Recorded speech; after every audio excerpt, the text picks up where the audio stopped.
Halo pemirsa, berjumpa lagi dengan kami di Wanis International TV One News Call.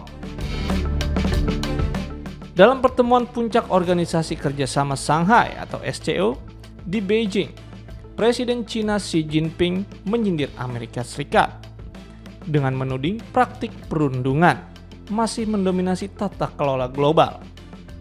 Di tengah menurunnya pengaruh Washington akibat kebijakan America First era Donald Trump, Xi menawarkan China sebagai pemimpin alternatif dunia melalui kerjasama multilateral yang lebih adil dan setara.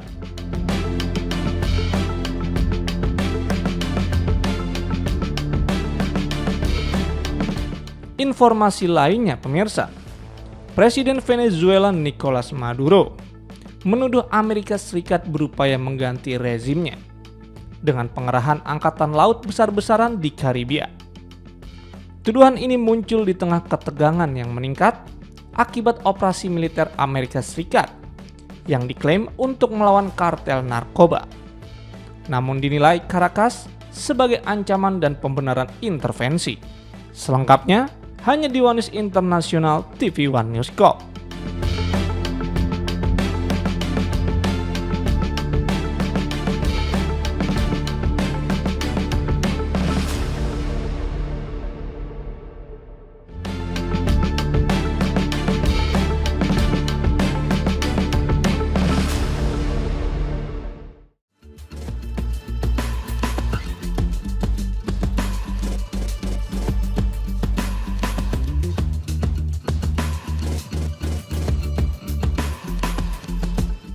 Turki disebut Presiden Rusia Vladimir Putin sebagai mitra terpercaya dan teruji dengan kerjasama energi yang dinilainya bersifat strategis.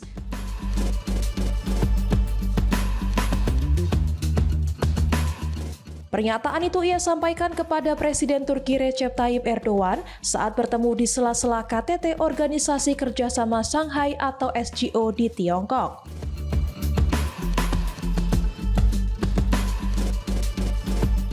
Putin menegaskan bahwa Turki memiliki peran khusus dalam upaya mediasi konflik Ukraina. Ia menambahkan, diplomasi Turki akan tetap dibutuhkan dalam proses perdamaian.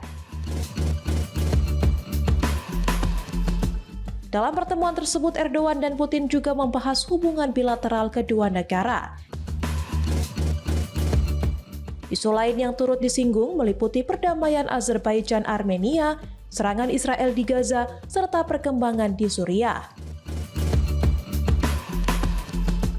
Putin lantas menyoroti perluasan NATO ke arah timur yang menurutnya harus ditangani agar perdamaian di Ukraina bisa terwujud. Ia mengingatkan kembali bahwa Rusia menginvasi Ukraina pada Februari 2022 setelah 8 tahun konflik di wilayah timur Ukraina.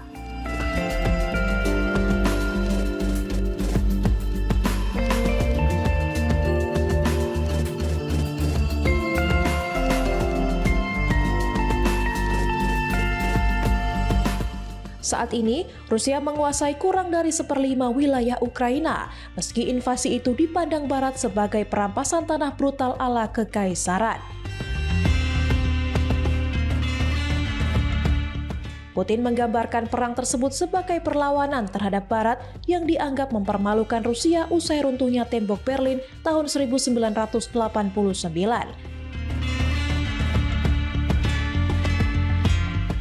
Di sela KTT SCO di Tianjin, Putin tampak berjalan bersama Perdana Menteri India Narendra Modi menuju Presiden Tiongkok Xi Jinping. Ketiganya berbincang sambil tersenyum.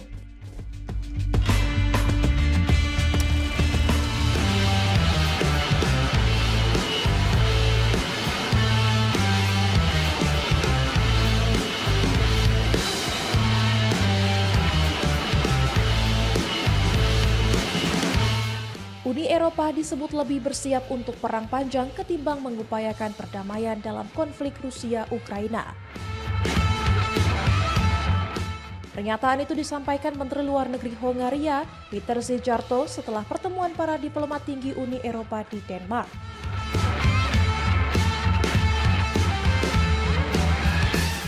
Ia menuding Komisi Eropa bertindak layaknya Komisi Ukraina karena lebih mementingkan kepentingan Kiev ketimbang negara anggotanya sendiri.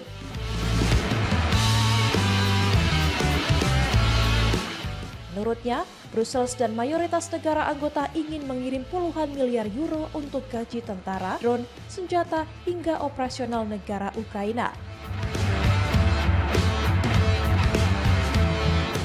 Bahkan, ada tambahan anggaran 6 miliar euro atau sekitar 7 miliar US dollar untuk memperkuat persenjataan Ukraina.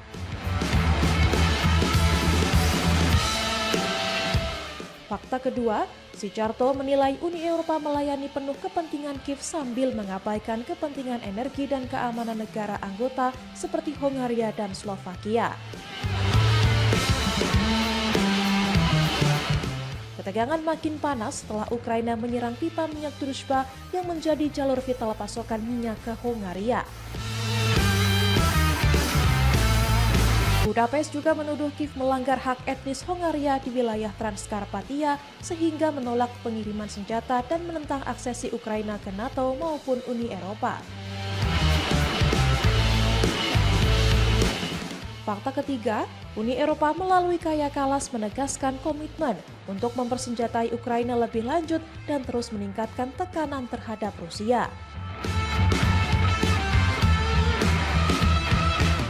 Moskow menanggapi dukungan militer Barat itu sebagai bentuk perang proksi NATO yang makin mendorong eskalasi.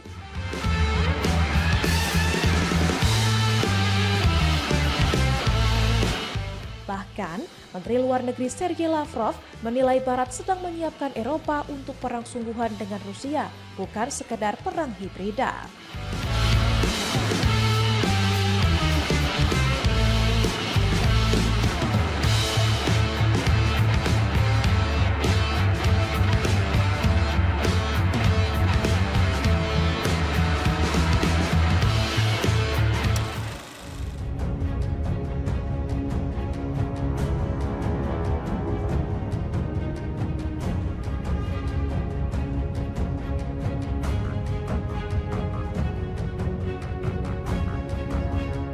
Presiden Tiongkok Xi Jinping mengadakan pertemuan bilateral dengan mitranya dari Uzbekistan, Shavkat Mirziyoyev, dan Perdana Menteri Pakistan, Shehbaz Sharif, di Beijing pada hari Selasa 2 September.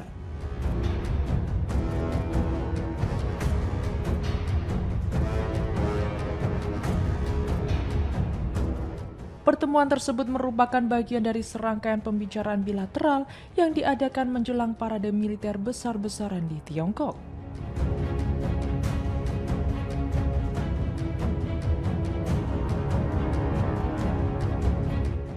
Xi dijadwalkan menjadi tuan rumah parade militer terbesar Tiongkok pada hari Rabu 3 September.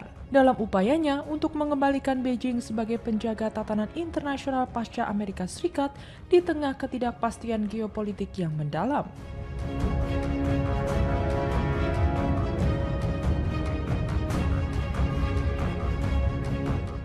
Lebih dari 20 pemimpin dunia termasuk Vladimir Putin dari Rusia dan pemimpin Korea Utara yang tertutup Kim Jong-un akan berkumpul di Beijing untuk acara Hari Kemenangan pada 3 September yang menandai 80 tahun kekalahan Jepang di akhir Perang Dunia II.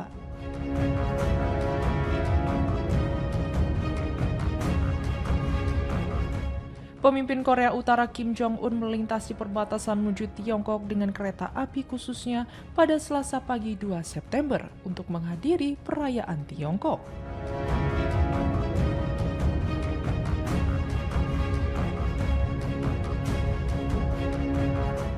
Kim meninggalkan Pyongyang menuju Tiongkok pada Senin 1 September dan menyeberang ke Tiongkok pada Selasa pagi. Demikian dilaporkan surat kabar pemerintah Korea Utara Rodong Sinmun pada Selasa.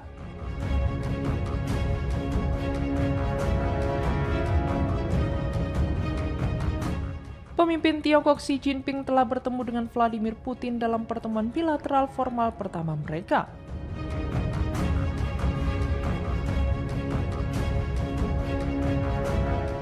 Kedua pemimpin tersebut bertemu di Balai Agung Rakyat di Beijing, lapor media pemerintah Tiongkok dan Rusia.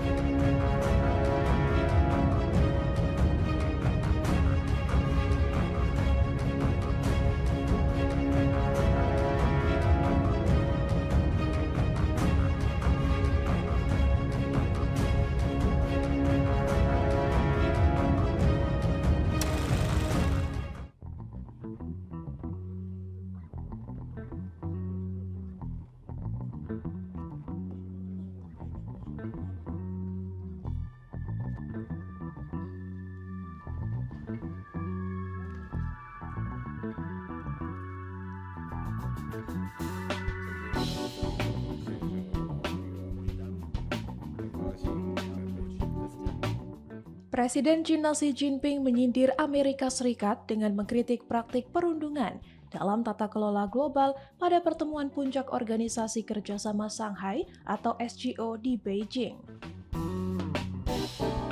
Kritik tersebut disampaikan di tengah kebijakan America First, Presiden Donald Trump yang dinilai mengguncang tatanan dunia dan melemahkan aliansi tradisional Amerika Serikat. Xi Jinping memposisikan China sebagai pemimpin alternatif global, menekankan pentingnya kerjasama multilateral tanpa dominasi satu negara. Bersama Presiden Rusia Vladimir Putin, Xi memperkuat kemitraan strategis untuk menyeimbangkan kekuatan global, menantang dominasi Amerika Serikat dan sekutunya. Dalam KTT SCO, Xi menjanjikan hibah sebesar 2 miliar yuan atau 280 juta US dollar untuk negara anggota serta pinjaman 10 miliar yuan atau 1,4 miliar US dollar untuk konsorsium perbankan SCO. Ia juga mengusulkan peningkatan fasilitas perdagangan dan investasi dengan memanfaatkan kekuatan pasar dan saling melengkapi ekonomi antar negara anggota SCO.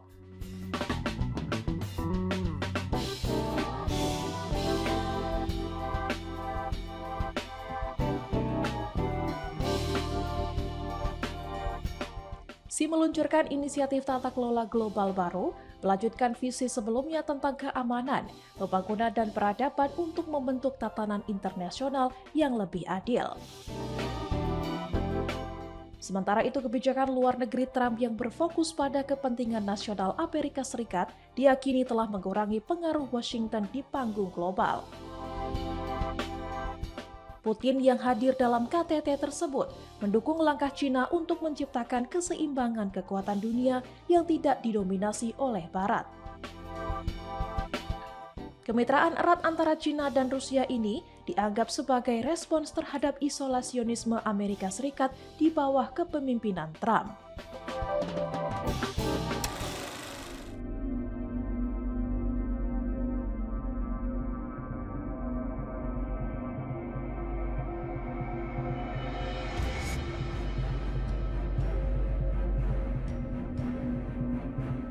Pasukan Rusia dilaporkan terus maju di Ukraina Timur, membuat kemajuan bertahap namun diawasi ketat pasukan Ukraina di wilayah Donetsk.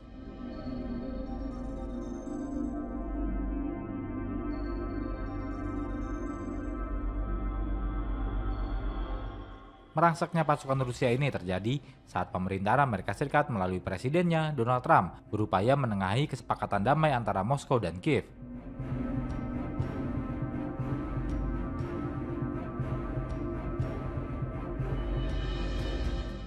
Kemajuan yang paling terlihat terjadi awal bulan ini di dekat kota Dobropilia di Donetsk Utara.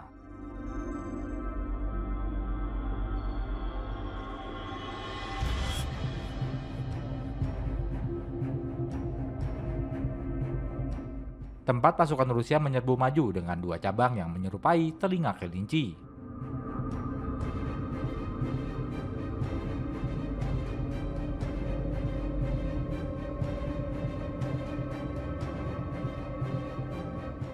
Pertahanan Ukraina telah menghambat kemajuan lebih lanjut, dan pasukan Moskow kesulitan untuk mengonsolidasikan posisi.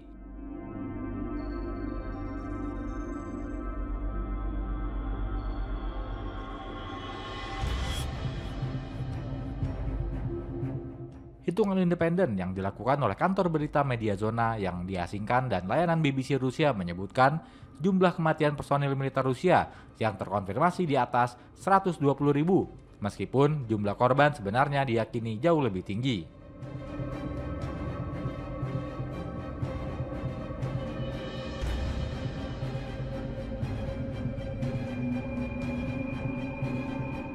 Rusia sudah menguasai sekitar 70% wilayah Donetsk, termasuk ibu kota regional yang direbut oleh pasukan separatis pro-Kremlin pada tahun 2014.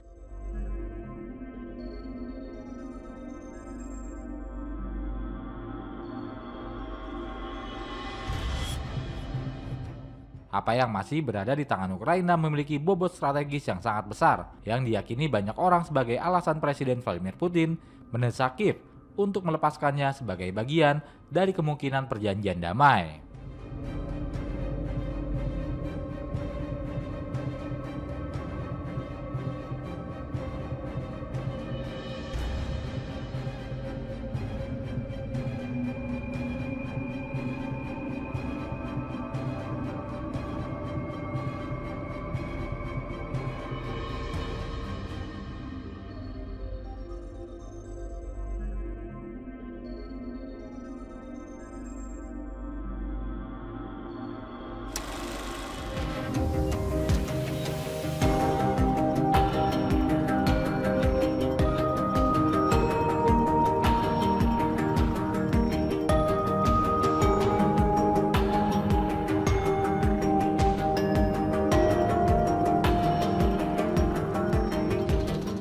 Amerika Serikat sedang mengupayakan perubahan rezim di negaranya dengan pengerahan angkatan laut di Karibia, ujar Presiden Venezuela Nicolas Maduro pada Senin 1 September dalam sebuah konferensi pers yang jarang terjadi.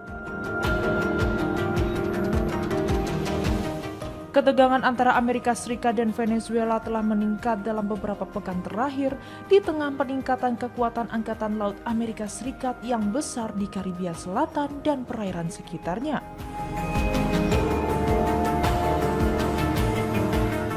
Yang menurut para pejabat Amerika Serikat bertujuan untuk mengatasi ancaman dari kartel narkoba Amerika Latin.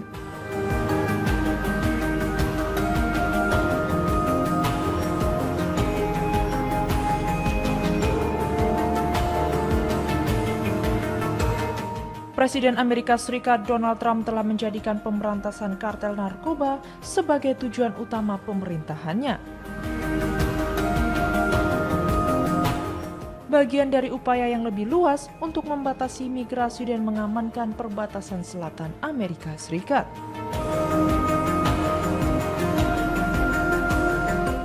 Namun Maduro, Menteri Dalam Negeri Venezuela Diosdado Cabello, dan pejabat lainnya mengatakan bahwa Amerika Serikat mengancam negara mereka dan peningkatan kekuatan tersebut dimaksudkan untuk membenarkan intervensi terhadap mereka. Pemerintah Venezuela mencemooh pernyataan Amerika Serikat bahwa negara dan kepemimpinannya merupakan kunci perdagangan narkoba internasional besar-besaran.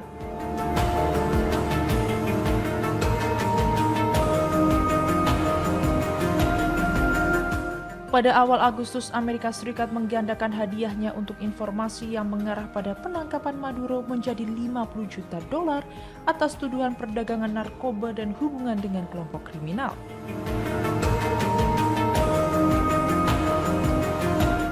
Meskipun kapal-kapal penjaga pantai dan Angkatan Laut Amerika Serikat secara teratur beroperasi di Karibia Selatan, peningkatan jumlah ini jauh lebih besar daripada pengerahan pasukan biasa di wilayah tersebut.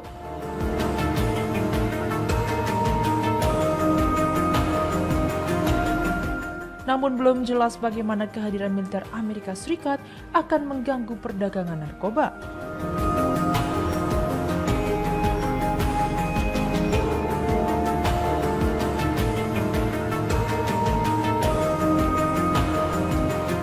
Sebagian besar perdagangan narkoba melalui laut menuju Amerika Serikat melalui Pasifik bukan Atlantik, tempat pasukan Amerika Serikat berada. Dan sebagian besar yang tiba melalui Karibia datang melalui penerbangan gelap menurut laporan Global Cocaine 2023 dari kantor PBB untuk narkoba dan kejahatan.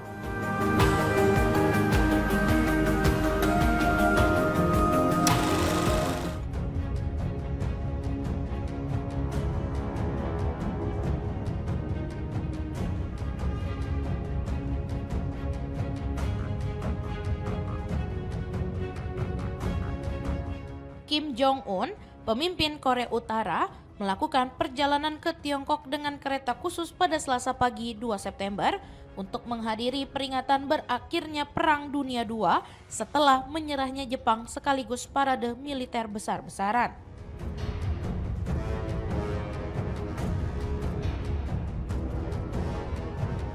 Surat kabar resmi Rodong Sinmun memberitakan bahwa kereta yang membawa Kim berangkat dari Pyongyang dan telah melintasi perbatasan pada pagi hari.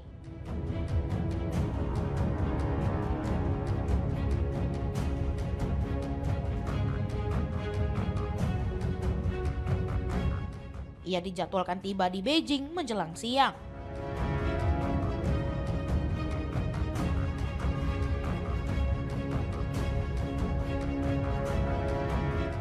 Kabar ini selaras dengan laporan Yonhap dari Korea Selatan sehari sebelumnya yang mengutip sumber anonim bahwa Kim tengah menuju parade militer di Tiongkok dengan kereta.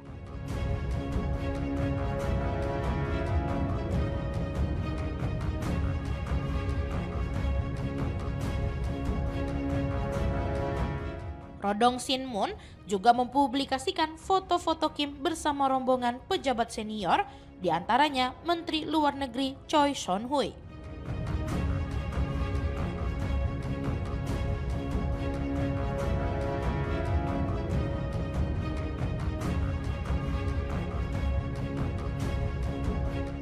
Dalam gambar, terlihat Kim berdiri di luar dan melambaikan tangan dari balik kereta berwarna hijau tua. Kendaraan yang disebut mirip dengan kereta anti peluru yang pernah digunakannya dalam kunjungan ke Rusia maupun Tiongkok sebelumnya.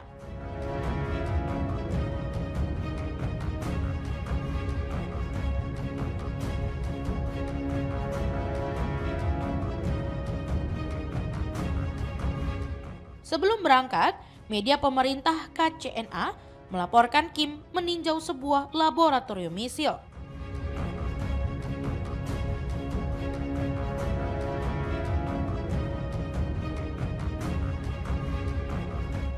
Fasilitas itu sedang mengembangkan material serat karbon komposit untuk mesin rudal balistik antar benua berbahan bakar padat.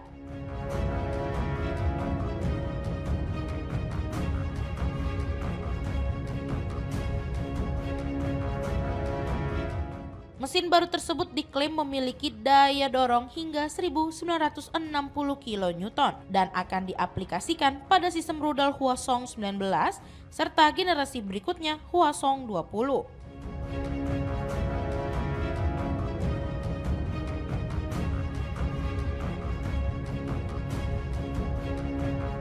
Selain itu, Korea Utara pada Senin menyatakan dukungan terhadap pidato Presiden Tiongkok Xi Jinping yang menyerukan tatanan global lebih adil.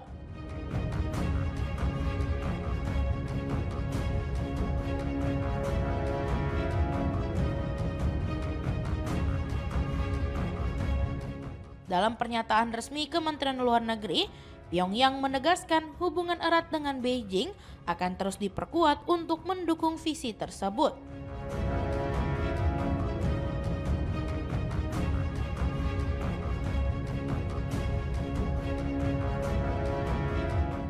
Adapun Xi menyampaikan gagasannya dalam forum Organisasi Kerjasama Shanghai atau SCO yang juga dihadiri pemimpin Rusia dan India.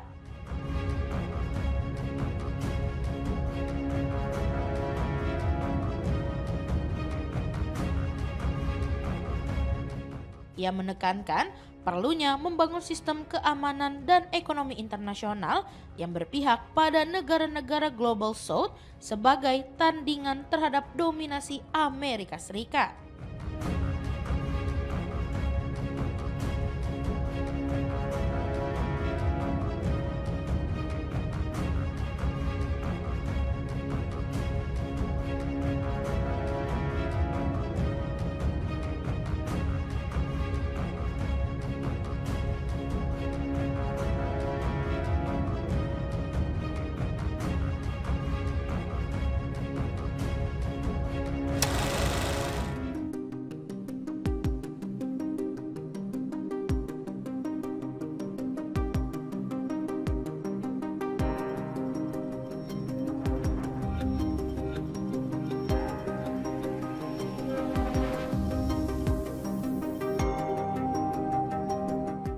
Vietnam merayakan ulang tahun ke-80 deklarasi kemerdekaannya dari penjajah pada Selasa 2 September dengan menggelar parade militer terbesar dalam beberapa dekade terakhir. Puluhan ribu warga memadati jalan-jalan ibu kota Hanoi.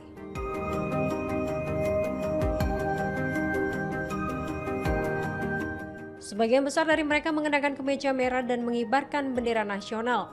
menciptakan suasana unjuk rasa nasionalisme yang kuat di negara yang masih berada di bawah pemerintahan Partai Komunis.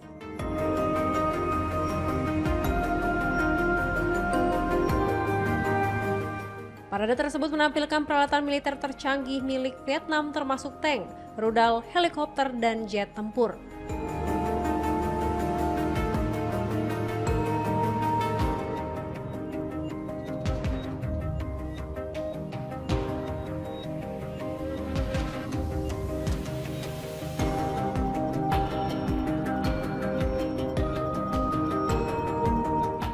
Ribuan tentara dan personel militer Vietnam bersama kontingen dari Tiongkok, Rusia, dan sejumlah negara lain turut ambil bagian dalam perayaan itu.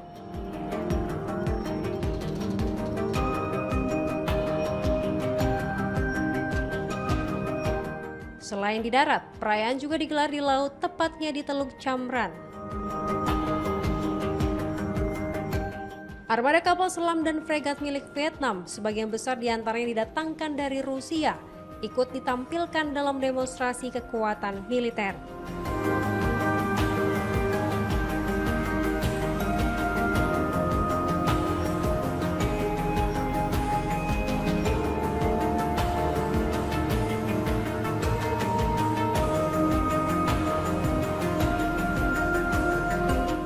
Para pemimpin nasional Vietnam bersama sejumlah pejabat asing menghadiri proses militer di lapangan Ba Dinh.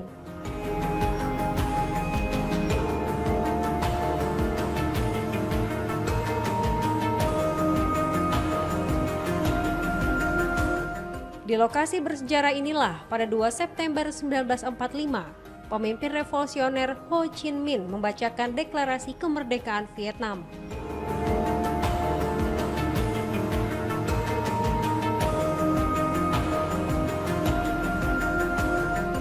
Pidato Ho Chi Minh kala itu menandai berdirinya Vietnam sebagai negara merdeka setelah hampir 1 abad berada di bawah penjajahan Prancis, serta mengalami pendudukan singkat oleh Jepang selama Perang Dunia II.